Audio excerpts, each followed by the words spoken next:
My name is Joe. I drive bus 24. I have done this for 30 years. This week is my last.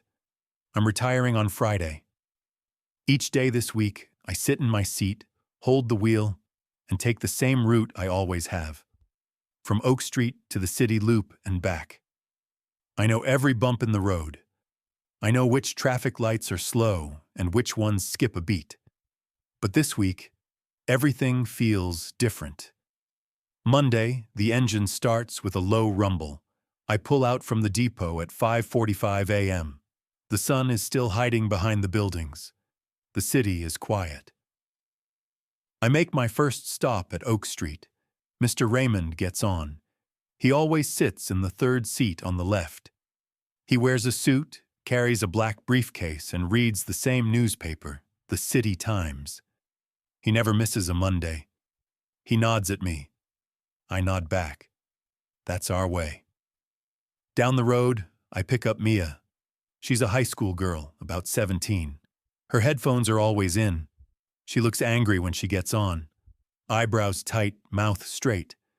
But by the time we get to her school, her face is soft. Music helps her, I think. Then there's Mrs. Jenkins. She gets on at Maple and rides the whole loop. She's 82. She doesn't need to go anywhere. She just likes to ride. Thank you, dear, she says every time she gets off. That first day of my last week, I notice the morning light. It hits the bus windows like gold at the Oak stop. I never really saw that before. Tuesday, the city wakes up slower today. It's cloudy. The streets look softer. A man I don't know waves the bus down at Pine. He has a large suitcase. He says he's visiting his sister. I help him lift the bag. Mr. Raymond is in his usual seat. He folds his paper just right. Mia has different headphones today. Blue ones. Her foot taps to the beat. I watch the neighborhoods pass by. First, homes with gardens. Then small shops, bakeries, laundromats, cafes. I can smell coffee near Elm Street. Every time. It leaks through the doors when people get on. At the industrial part of the route, the buildings turn gray. Smokestacks puff gently. Workers in orange vests wait at the same corner every day. One of them gives me a wave. I wave back. Wednesday, midweek. The rhythm of the bus feels like a song. I know it by heart. A young couple gets on at Willow. They're new. They sit close together and whisper. I see her show him pictures on her phone, probably of their dog or maybe a baby. They smile a lot. It's nice. Mrs. Jenkins gives me a wrapped candy. For being kind, she says. I put it in my shirt pocket. I notice how people never look each other in the eye when the bus is full. They look at phones, windows, anything else. Maybe it's too early for talking. Or maybe the bus is its own quiet space. Thursday, I wake up feeling heavy. Only 2 days left. There's a man who always gets on at the corner of Park and Third.